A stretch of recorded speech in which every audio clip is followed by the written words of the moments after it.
Kalau saya dengar cerita itu sekitar 2010.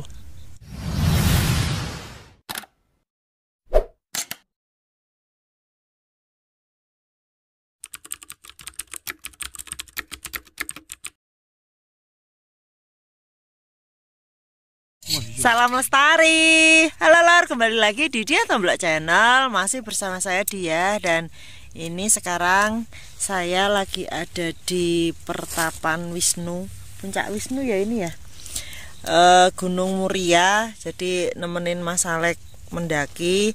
Nah ini ketemu sama mas-mas dua, Mas Budi sama Mas siapa Mas? Mas Beni sama Mas Budi. Jadi ternyata mas-mas ini sebelum ketemu sama Mas Alek itu sudah tahu cerita tentang tragedinya Mas Alek tahun 85. Nah ini aku mau tanya-tanya nih sama masnya, tahu dari mana, terus kapan tahunya, terus gimana kesan-kesannya ketemu sama Mas Alek langsung gitu. Oke, simak terus ya. Halo Mas Budi sama Mas Beni.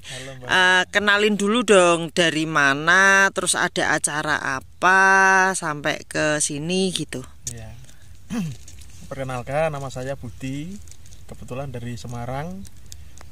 Saat ini saya di puncak Gunung Muria ini dalam rangka katanya ya kita spiritual lah gitu.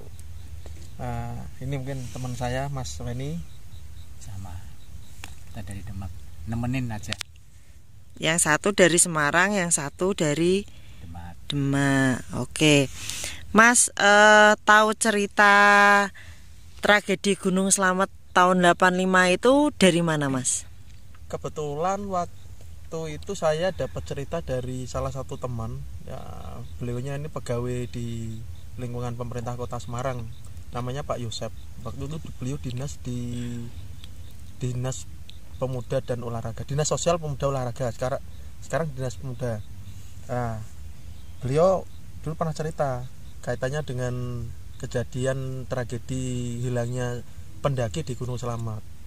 Walaupun beda cerita tipis tapi ada kemiripan dan ada hubungan, dan mungkin tahunnya sama, sekitar tahun ya sekitar 80-an lah gitu. Karena itu beliaunya kan juga usianya seumuran Pak Alek yang saya kenal gitu. Enggak, jenengan dengernya dari Pak Yosep itu tahun berapa? Kalau saya dengar cerita itu sekitar 2010 nggih. Ya. Itu ceritanya piye Mas? Nek dari versinya Pak Yosep itu yang jenengan dengar. Kalau versi Pak Yosep itu dia cerita bahwa dulu seangkatannya beliau waktu itu ada pendaki di Gunung Slamet. Saya nggak tahu mungkin satu alma mater atau bukan, atau tapi beliau cerita secara garis besar waktu itu beliau sama-sama pendaki. Dia menemukan kejadian bahwa di Gunung Slamet itu ada temennya, itu katanya masih teman, dan dia waktu itu cerita bahwa ada 3 orang temannya, yang satu kebetulan meninggal, katanya hipoterma lah gitu apa di Gunung Slamet itu. Kemudian dia karena 3 orang, yang satu diminta untuk turun untuk minta bantuan, sedangkan yang satunya lagi disuruh untuk jaga jenazah temannya itu yang meninggal. Tapi ditunggu sampai beberapa hari lah, itu ternyata yang temannya yang satu tuh nggak kembali, padahal diperkirakan waktu itu harusnya dia sudah kembali dengan rombongan SAR waktu itu. Ternyata enggak.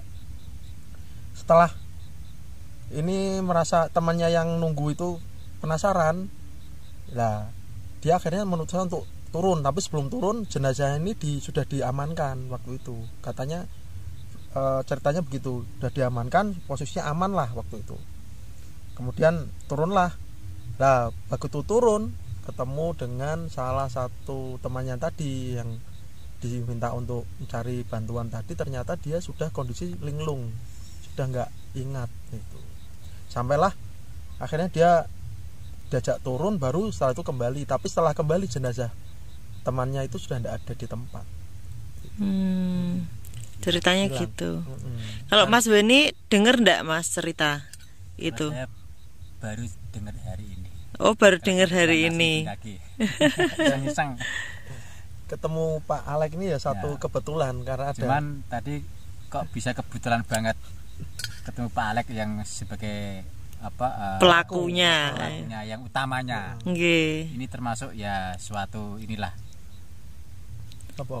Apa Mas? Ya suatu keberuntungan. Berarti Keberuntungan. cerita ini bukan cerita bohong. Ya bohong ya, mungkin gitu. Benar-benar ada dua versi cerita yang sama.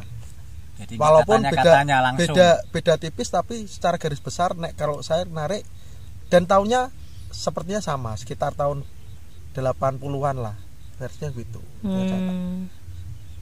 Tadi diceritain Mas Alek langsung nggih? Iya. Yang kejadian yang sebenarnya bagaimana gitu. Saya tadi tuh sempat Pak Alek kan cerita bahwa satu trauma Mas, sudah lama trauma, saya sempat ndak mendaki lama.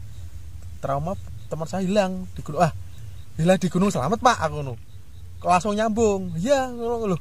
Nah itu saya pernah dengar ceritanya Pak aku nu. Nah gitu. Kebetulan sekali ya Mas. Luar biasa. Terus Pak Alek banyak cerita tadi lah. Itulah jodoh takdir bisa ketemu di sini langsung kepada pelakunya. Narasumbernya. Kalau jenengan kan belum pernah melihat Mas Alek nggih, cuman denger ceritanya. Lah terus ini tadi jenengan ketemu langsung itu, menurut jenengan penilaiannya jenengan terhadap Mas Alek itu bagaimana? Kalau saya melihat tadi Pak Alek cerita ya, dan Pak Alek termasuk tipe pendaki senior, saya ya sedikit banyak percaya dengan beliau. Kalau saya bagi Pak Alek, dia seseorang yang pegang teguh dengan janji dan kedisiplinan. Itu. Jadi disiplin ini yang saya salut. Berarti tadi diceritain kenapa beliaunya naik ke sini nggih? Kan untuk menggenapi pendakiannya biar sama dengan buku yang ditulis gitu. Itu tanpa kedisiplinan tingkat tinggi nggak bakal selesai. Mantap. Nah ini udah ada Mas Alek, kok terengah-engah? Lah itu tadi ngejar target bolak balik. Gimana kakinya? Ya dari rumah kan error, tapi kalau sudah dibawa ke gunung itu alhamdulillah malah ada perbaikan. Kayaknya kemarin sebelum berangkat kan ini toh pusing karena kolesterol toh? Iya pusingnya hilang, tapi otot ini lutut ini yang usia kan nggak bisa nipu, nggak bisa dibohongi ya. Yang aku tadi udah itu ngobrol-ngobrol sama Mas Budi sama Mas Weni terkait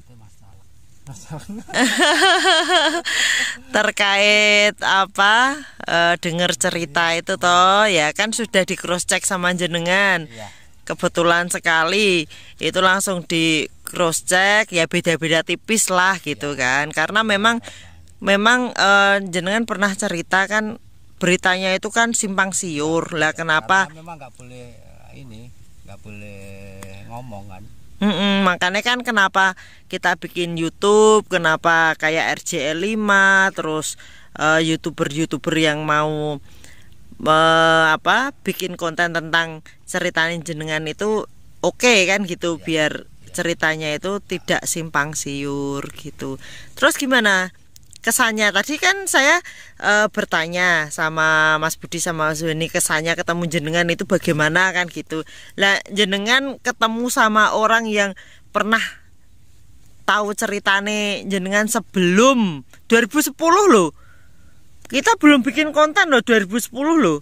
Ya kalau soal kecelakaan kami itu kan sudah jadi macam legenda, jadi wajar. Saya yang suka ketemu Mas Budi sama Mas Weni itu malah karena mereka kesini untuk jalur ritual. Jadi saya suka, artinya kalau saya agama itu soal lain, tetapi kita ibaratnya begini, kita kalau mau punya satu kerja yang penting kita pasti minta doa restu sama orang tua.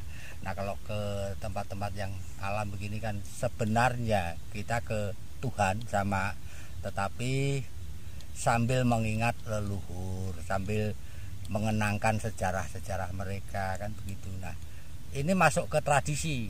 Jadi kalau generasi muda masih ada yang dalam tanda kutip ya aneh-aneh begitu, saya suka gitu, karena itu menyangkut spiritualitas gitu. Boleh nanya ya Mas Budi sama Mas Weni, untuk urusan spiritual gitu jenengan baru kesini atau sudah pernah kemana gitu? Sudah kemana-kemana. Mas Weni yang jawab. Ikutin angin aja. Biasanya begitu. Gimana angin menunjukkan kita, disitulah kita. Ya. Soalnya kan Mas Alek juga seperti itu Ya, gitu. kita ngikutin neteng hati. Kurang lebih kayak gitu. Itu dapatnya petunjuk gitu tuh gimana sih? Kan aku belum pernah ya, maksudnya bertapa apa gitu kan belum pernah. Kalau ngomong bisa salah masalahnya. Oh gitu. Lakukan aja nanti tahu. Masalah nanti Ya. beda pandangan Iya, orang, nanti beda persepsi. Ya. Oh gitu ya. Ya maaf ya Mas, aku aku soalnya kan belum pernah kayak gitu bertapa apa. Ya, secara Ke garis besar tempat-tempat. apa yang disampaikan Pak Alek tadi itu artinya ya kita mendekatkan diri pada Yang Maha Kuasa. Mohon petunjuk, mengingat leluhur, mohon doa restunya. Mudah-mudahan ya segala apa yang kita hajatkan ini kan dipermudah dan dikabulkan. Gitu. Tak kasih contoh ya. Tapi Gimana? jangan gimana gitu ya. Gimana? Sekarang bandingkan berdoa di tempat seperti ini sama di rumah. Kita baru berdoa misalnya untuk satu hajat yang penting, baru mau berdoa, si istri sudah teriak, "Mas, sepeda motornya rusak." Mas galanin Pak ini ya. Bagaimana bisa fokus? Oh Gitu iya, loh. Nah, iya, kalau iya. kita di tempat semacam ini tentu saja bisa lebih fokus, Nyepi lebih khusyuk, gitu ya. lebih khusyuk, dan ditambah bisa mengenangkan sejarah, riwayat dan sebagainya sebagai acuan, bukan untuk benar-benar ditiru, karena saya kira susah ya meniru leluhur kita, karena kita sekarang ini kan sudah terkotori macam-macam teknologi, kenyamanan dan sebagainya. Itu pendapat saya loh Mas. Betul. Suhu. Suhu dingin. Ya, tapi satu keberuntungan ini Nek. Kalau saya ketemu sama Pak Alek ini kebetulan Saya yang beruntung. dapat cerita yang pernah saya dengar dan ada saling menyambung gitu. Iya. Ya. Kalau di Jawa itu disebut goleki ening. Gitu. Liwang-liwung. Kung liwang-liwung. Oke Lur, itu tadi ngobrol-ngobrol sama Mas Budi dan Mas Weni, kebetulan sekali. Jadi kalau memang sudah jodoh itu kok yo ketemu gitu di sini. Padahal nggak tahu, nggak kenal, cuman beliaunya Mas Budi udah pernah dengar ceritanya Mas Alek. Kebetulan ketemu langsung sama Mas Alek, jadi nggak bohong ceritanya, memang nggak bohong ceritanya gitu. Ya terima kasih sudah menyaksikan di Tomblok Channel. Salam lestari.